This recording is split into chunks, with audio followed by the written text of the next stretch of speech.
Rachel, and I'd like to welcome you to the next Civils Teacher's Tip video. Today we're going to focus on our 7th grade Genetics and Cells student activity pack. Each student will receive their own individual pack that looks like this and includes all of these materials. The first activity students will explore is called mitosis-meiosis.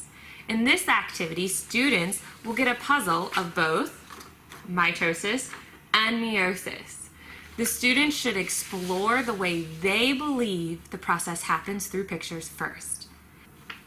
The second activity that students go through is called looking at traits.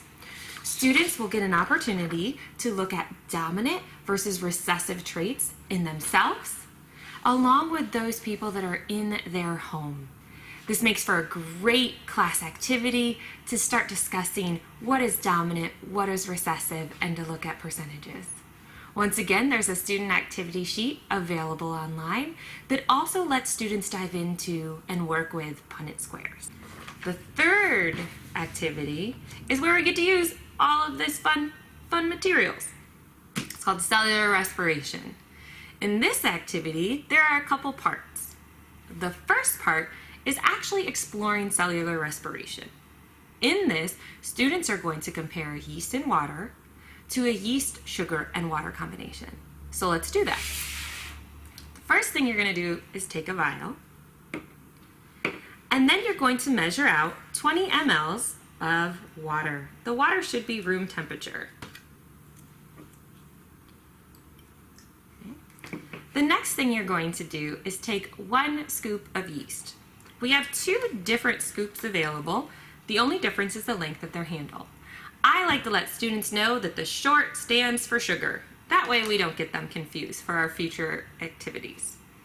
So we take our bag, we take 1 scoop of yeast, and we use a toothpick to stir.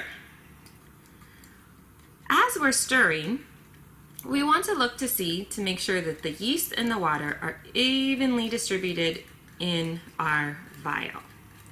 Once they are, we can go ahead and place a balloon on it. You want to do this carefully, as the containers can tip. Okay. We're going to set that one to the side. Now we need to create our yeast, sugar, and water vial. So take your second vial. We're going to add 20 mLs of water again.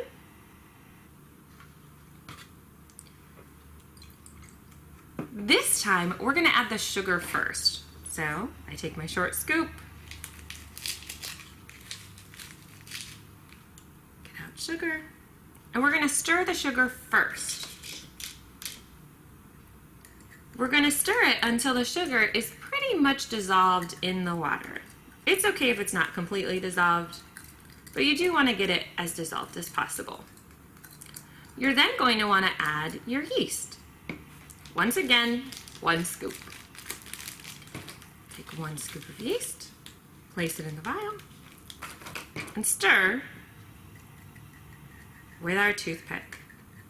Just like the first one, we want to make sure the yeast is evenly distributed throughout our water column. And then we're going to add a balloon. Once again, be careful with this.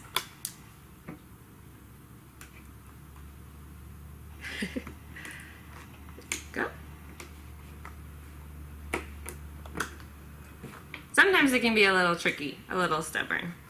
So stretch, and there we go. You can have students label that one sugar. The goal is for students to monitor and observe these 2 vials over the next day. We hope that students can observe them every 20 minutes for about 3 hours. But if that's not possible, have them observe for about 4 or 5 times throughout the day. Afterwards, you should see the balloon become inflated. This is a great way for them to see that sugar is needed, a food source is needed, in order for cellular respiration to occur. The next part of the experiment, we're going to be using the same vials. Except for this time, we're going to compare temperature. Okay? Students should go to their tap using their foam cup and get the hottest water possible.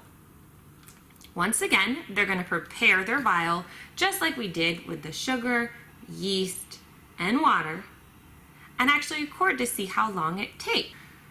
The third part of this activity, students are going to actually get to do a speed challenge.